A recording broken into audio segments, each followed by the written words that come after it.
ಉಡುಪಿ ಜಿಲ್ಲೆಯ ಬೈಂದೂರು ತಾಲೂಕಿನ ರಾಷ್ಟ್ರೀಯ ಹೆದ್ದಾರಿಯ ಒತ್ತಿನೆನೆ ತಿರುವಿನಲ್ಲಿ ಗುಡ್ಡದ ಮಣ್ಣು ಕುಸಿದ ಘಟನೆ ನಡೆದಿದೆ. ಕಳೆದ ಕೆಲವು ದಿನಗಳಿಂದ ಅಲ್ಲಲ್ಲಿ ಮಳೆ ಸುರಿಯುತ್ತಿದ್ದು, ರಾತ್ರಿ ಅಧಿಕ ಮಳೆ ಸುರಿದ ಪರಿಣಾಮ ಗುಡ್ಡ ಕುಸಿತ ಸಂಭವಿಸಿದೆ.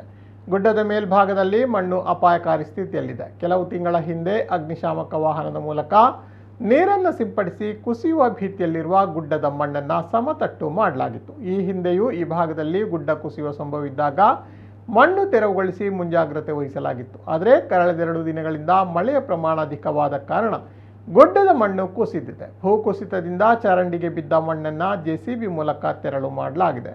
ಗುಡ್ಡದ ಮಣ್ಣು ಕುಸಿತದಿಂದ ಹೆದ್ದಾರಿ ಸಂಚಾರಕ್ಕೆ ಯಾವುದೇ ತೊಂದರೆ ಆಗಿಲ್ಲ. ಸ್ಥಳಕ್ಕೆ ತೆರಳಿದ ಐಆರ್ಬಿ ಅಧಿಕಾರಿಗಳು ಮಣ್ಣು ತೆರವುಗೊಳಿಸಿ ಮುಂಜಾಗ್ರತಾ ಕ್ರಮ ಕೈಗೊಂಡಿದ್ದಾರೆ. ಒತ್ತಿನೆನೆ ತಿರುವಿನ ರಾಘವೇಂದ್ರ ಮಠದ ಬಳಿ ಕುಸಿತ ಸಂಭವಿಸುವ ಆತಂಕ ಇರುವ ಕಾರಣ ಹೆದ್ದಾರಿ ಇಲಾಖೆ ಮತ್ತು ಐಆರ್ಬಿ ಕಂಪನಿ ಪ್ಲಾಸ್ಟರಿಂಗ್ ಮೂಲಕ ಸೂಕ್ತ ಮುನ್ನೆಚ್ಚರಿಕೆ ಕೈಗೊಂಡಿದೆ.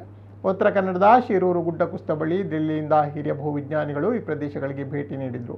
ಇದರ ಹೊರತಾಗಿಯೂ ಸಮೀಪದ ಸೋಮೇಶ್ವರ ಗುಡ್ಡ ಕೂಡ ಮಳೆಯ ಅಬ್ಬರದಿಂದಾಗಿ ಕುಸಿಯುತ್ತಿದೆ. ಗುಡ್ಡ ಭಾಗದಲ್ಲಿ ಖಾಸಗಿ ವ್ಯಕ್ತಿಗಳು ರೆಸಾರ್ಟ್ ನಿರ್ಮಿಸಲು ಅನಧಿಕೃತವಾಗಿ ರಸ್ತೆ ನಿರ್ಮಿಸಿದ ಕಾರಣ ಮಳೆಗಾಲದಲ್ಲಿ ಗುಡ್ಡದ ಮಣ್ಣು ನೀರಿನಿಂದ ಕೊಚ್ಚಿ ಹೋಗಿ ಆತಂಕ ಉಂಟು ಮಾಡಿತು. ಸ್ಥಳಕ್ಕೆ ಜಿಲ್ಲಾಧಿಕಾರಿಗಳು, ಉಸ್ತುವಾರಿ ಸಚಿವರು ಭೇಟಿ ನೀಡಿ ಪರಿಶೀಲಿಸಿದರು. ಆದರೆ ಇದುವರೆಗೂ ಯಾವುದೇ ಕ್ರಮ ಕೈಗೊಂಡಿಲ್ಲ.